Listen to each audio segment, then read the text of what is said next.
వసుదేవసుతం దేవం కంసచాణూరమర్దనం దేవకీ పరమానందం కృష్ణం వందే జగద్గురుం. శ్రీమద్భగవద్గీత 225వ భాగము 11వ అధ్యాయము విశ్వరూప సందర్శన యోగము. అర్జునుడు కృష్ణ పరమాత్మను యోగేశ్వర అని సంబోధించాడు. దయచేసి నీ అనంత రూపాన్ని చూపించు.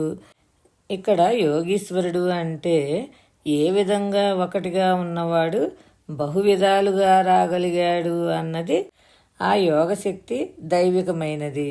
బహువిధాలుగా ఉండి ఒక్కనిగా సహజంగా ఉండడము అనేదే యోగశక్తే అని మహర్షులు చెప్పారు. ఆ యోగశక్తికే శ్రీకృష్ణుడు అధిపతి. గీత అంతా ఈ విషయాన్ని ఉన్నతంగా చెప్తూ ఉంటుంది. మహాభారతంలోనూ ఈ విధంగానే చెప్పబడింది. శ్రీకృష్ణుడు సమాధానం ఇస్తున్నాడు. 5వ శ్లోకము.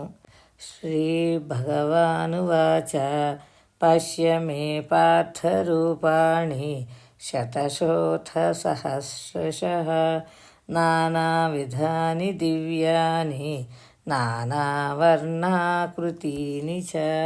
తన ప్రియభక్తుడైన అర్జునుని ప్రార్థనని విని శ్రీకృష్ణ భగవానుడు తన విశ్వరూపమును వర్ణించి చెప్తూ దానిని అవలోకింపుము అని అర్జునుతో చెప్తున్నాడు. ఓ అర్జున, అసంఖ్యాకములైన బహువిధములైన పెక్కు వర్ణములు ఆకృతులు గల నా అలౌకిక రూపములను చూడుము అని పరమాత్మ చెప్తున్నారు. 6వ శ్లోకము.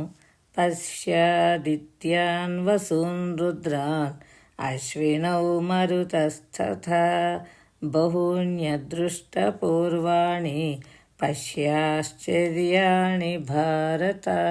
ఓ అర్జున, ద్వాదశాదిత్యులను, అష్టవసువులను, ఏకాదశి రుద్రులను, అశ్విని కుమారులను, మరుద్గణములను నా యందు చూడుము.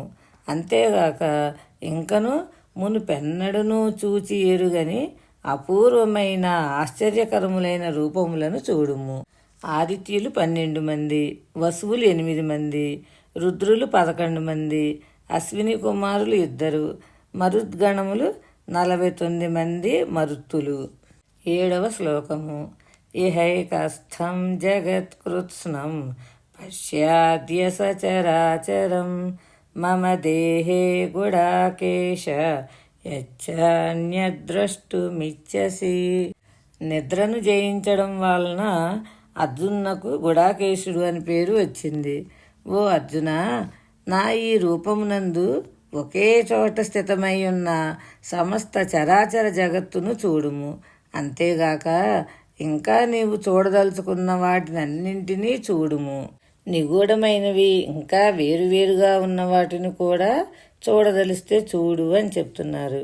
శ్రీకృష్ణుని బాల్యంలో మన్ను తిన్నావా, ఏది నోరు తెరువు అని యశోద మందలించినప్పుడు శ్రీకృష్ణుడు నోరు తెరిచి యశోదకు విశ్వరూపాన్ని చూపించాడు. తన అనంత దేహంలో ఈ విశ్వమునంతా ఒకానొక చోట అవయవం వలె ఉన్నదానిగా వీక్షింపవలసిందిగా శ్రీకృష్ణ పరమాత్మ అర్జునుడికి చెప్తున్నారు. పరమాత్మ యొక్క స్వరూపము ఎంత విశాలమైనదో అనంతమైనదో యోచించవచ్చు. 8వ శ్లోకము. నతు మాం శక్యసే ద్రష్టుం అనేనైవ స్వచక్షుషా దివ్యం దదామి తే చక్షుః పశ్యమే యోగమైశ్వరం. కానీ ప్రాకృత అంటే చర్మచక్షువులతో నా ఈ రూపమును నీవు నిజంగా నిస్సందేహంగా చూడలేవు. కనుక నీకు దివ్యమైన అలౌకిక దృష్టిని ప్రసాదిస్తున్నాను. ఈ దివ్య దృష్టితో నా ఈశ్వరీయ దివ్య యోగశక్తిని చూడుము అని భగవానుడు చెప్తున్నారు. నేను నీకు దివ్య దృష్టిని ఇస్తాను. వాటితోనే నువ్వు నా యోగ ఐశ్వర్యాన్ని చూడగలుగుతావు అని చెప్తున్నారు. భగవంతుడు ఎలా కనిపించడం లేదు అనే ప్రశ్నకు ఇక్కడ సమాధానం ఇవ్వబడింది. ఈ చర్మచక్షువులతో అంటే స్థూల నేత్రములకు మానవుడు అతి సూక్ష్మమైన పరమాత్మను చూడజాలడు. సామాన్యాకాశమునే ఈ నేత్రములతో చూడజాలనప్పుడు ఇక సూక్ష్మాతి సూక్ష్మమైన చిదాకాశమును అంటే పరమాత్మను ఎట్లు చూడగలడు?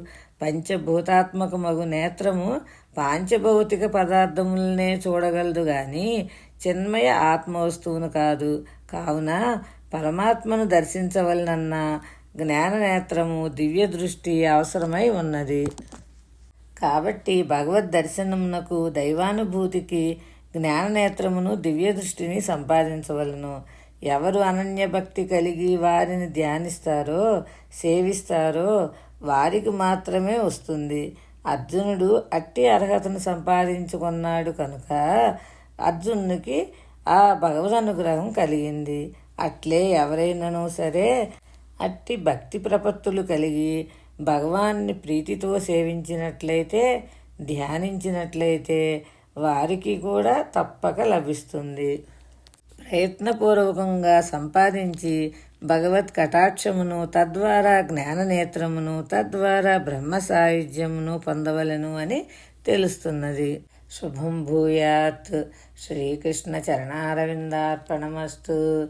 భగవద్ అనుగ్రహంతో మరికొంత భాగం రేపు తెలుసుకుందాం.